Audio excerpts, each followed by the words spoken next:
Okie dokie then, let's get going.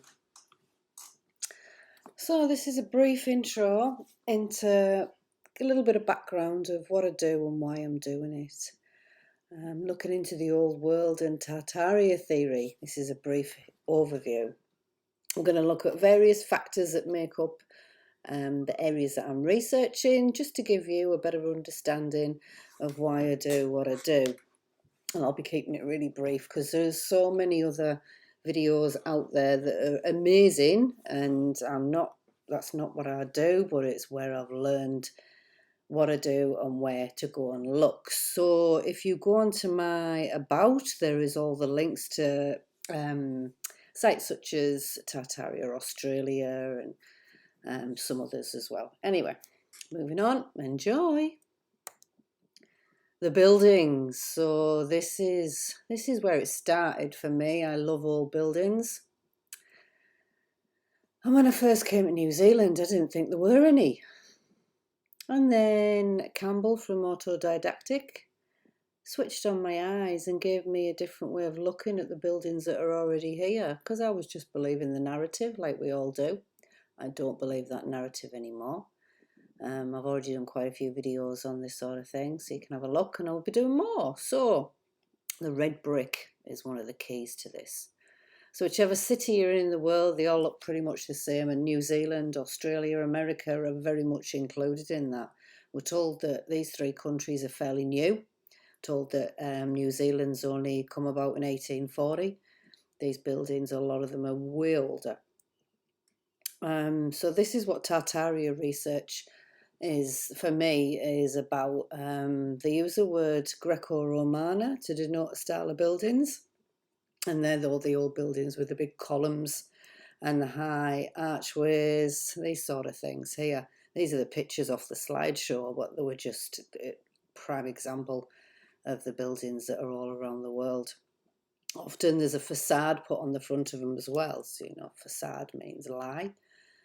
And in New Zealand, excuse me, in New Zealand they use wood. We're told that the buildings are actually made of wood, but when you look a little bit closer, there is often red brick underneath them. So back to looking at this red brick structure, I remember walking in England and in places looking down going, why would you build windows under the ground? I'm an old design technology teacher, and you don't build a building on it, if you can help it, on a hill. And you don't build, on the side of the hill. You build it at the top or the bottom, because it's really hard to construct. And, when all of these buildings, I mean, this one isn't New Zealand, I don't think, but a lot of the buildings are built on a hill, and you just wouldn't do that, especially when you don't even have any power tools or electricity, which there wasn't in the given narrative in New Zealand. There wasn't any. All of the buildings have been built with horse and cart.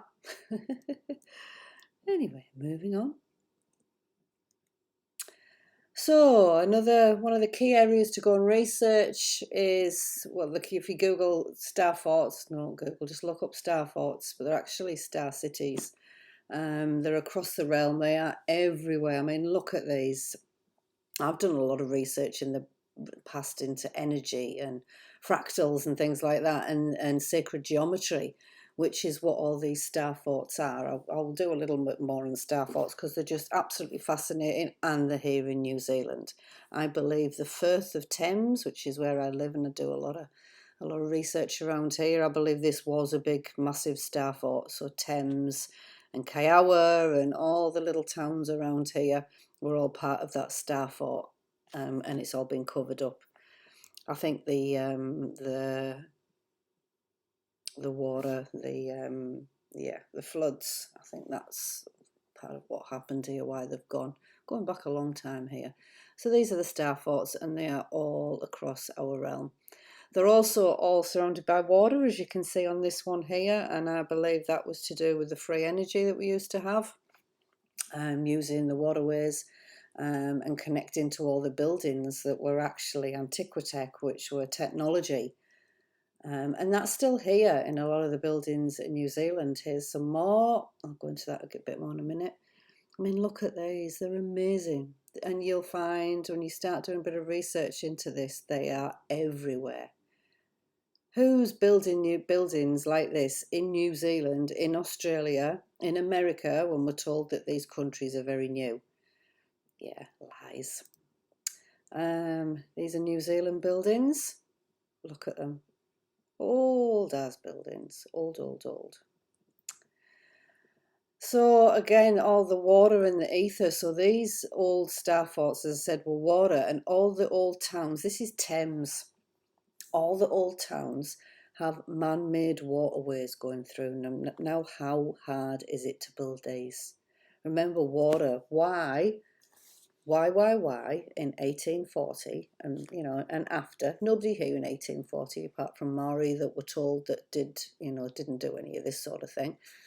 Why would they build waterways, water structures to go through the towns like this? What would be the point? This isn't a river or a stream, it's all man-made. I've got a little video about this on my page as well. Questions?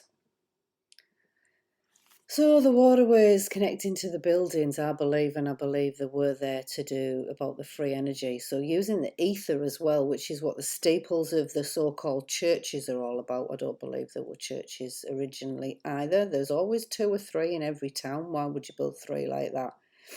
And they're actually building one. I'll show you that in a minute. The Sky Tower, huge. What's the point in that if it wasn't about energy? Guarantee that the Sky Tower and it's all about free energy. And so the next slide I'm going to show you the one that they're erecting in Manukau as I speak. And some of the towns in the South Island have still got the old technology in their basements, places like Oamaru and Dunedin. It's all still there in these. You can go and see it. So this is what they are building right now. Why? Why would you build that steeple? It's a church they're building apparently. So why would you build that steeple? Look at it. All in metal. And we know metal is a great conductor of electricity. So moving on to remember there's lots of research out there. Go and look up more. So mud flood. The mud floods. I think there was more than one, but that's again so much research already out there. And a lot of these towns, including Auckland, including Thames, including many others around New Zealand, have buildings and things underneath them. Auckland has got, what do you call them? Where the ground's actually risen. So what looks like the road and ground level actually isn't. There's more underneath. Queen Street was I've got a whole video ready to go on Auckland, but Queen Street was a river once. So what have they done to get rid of that? So the mud floods. So this is part of looking for mud floods. So that literally, this is all you can say. It's all been dug away, and that's the city, ground level on top. Here's some more examples of that where you can see. So when you look back at this very first picture of the straight level, what we're told is the straight level, I believe that's a mud flooded street. And they actually dig them up. Look at these. Look at these. Whole of the world underneath all of our towns and cities. I mean, we're told this in England. We're told that there's about 3 in Glasgow and Edinburgh and London. They're on about number 3 or 4 building on top of old cities. And it's not hidden over there. But they've had to hide it here to go along with the narrative that there was nobody here, which is bullshit. So here we go. I mean, look at this one they're redigging. And there's the top of the steeple, look. Now, some of the buildings, like this one on the left, there you go, that's Auckland, and they're saying that was built in 1841. St. Paul's Church, 1841. Look at where the doorways stop. Look at how small the building actually looks compared to how big you actually build a church. It's sort of half a building. So that's the bottom left picture I'm talking about now. Tiny little person. You know, 1841, there was nobody here in 1841. Go on to my Akarana video in that Auckland, the Ports of Auckland book, or look for yourself online. There was no one here. And they're supposedly building all of this. Now, it's taken them freaking ages to build this. Every time I go, there's a little tiny bit done. I don't know how long they've been doing it for, but it's a while. With all the technology and electricity and power machinery and vehicles that we have now. And then look at this one on the top as well. I think this is Auckland too. Look at these buildings and look at the massive mud streets. Now, why would you build a great, beautiful building? This is top left picture I'm talking about now, or any of them. Buildings like that, but you can't even build a road. There's no road, and it's really wide, and it's just mud. And already on this picture, they're starting to put up the facades. They're starting to cover in front so you don't look up. Remember, this is from the Great Reset. Oh, I won't remember, this is another part of it I've not added into this. We've been reset. This is what all this is about. There was a Great Reset. I believe that we have them all the time, but 1840 was one. 1902 was another, and that's what the world wars were actually all about as well. I lost my great uncle in World War One. My dad was in World War Two in an Italian prison camp. He's the dude on one of my other videos. You can see his photograph, a little button badge. That was my dad. So yes, this is why I'm doing what I'm doing and looking deeper into the narrative. So moving on to my next area of research is megalith sites and standing stones. So this is going back, I mean, these buildings, these are old. You know, these look ancient already. These are, I don't know the numbers, but they're very old. These are ancient megalith sites. Now, on the right, where would you think that was? UK, New Zealand? These are New Zealand standing stones that we've found that are on, that are somewhere where you're not really supposed to go, but never mind. So a lot of the standing stones, they have this centre stone, the keystone, which is this big, massive, pointy one. And they're everywhere across New Zealand. When you open your eyes and see them, these are man-made. Here you go, here's some. These are the UK. Here's a few quickly found from the UK. So, you know, these are everywhere in the UK. Yeah, you have your big stone circles that are still there. But you have some that are a bit more dotty, that have been, you know, smashed up or whatever over years and years and years, because however old they are, or whatever has happened with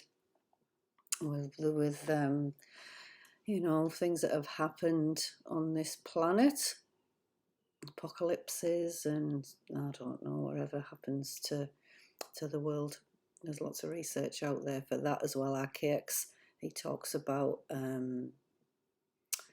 the phoenix and what happens with that. That's a great area of research. Jay Dreamers does some good stuff as well about the blue beam, and yeah, there's heaps of research on that, but I'm not going there. It's not what this is about, but go and check them out. And these are New Zealand. Look at that little pyramid shape in the middle. Now, these little pyramids are all over the place. Waihi and Rotorua, covered in them. These are all my own photographs. I've taken these. So all them massive boulders now turned into a waterfall.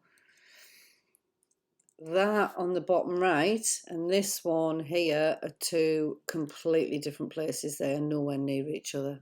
They are a couple of 100 k away from one another. And what's going on this top right?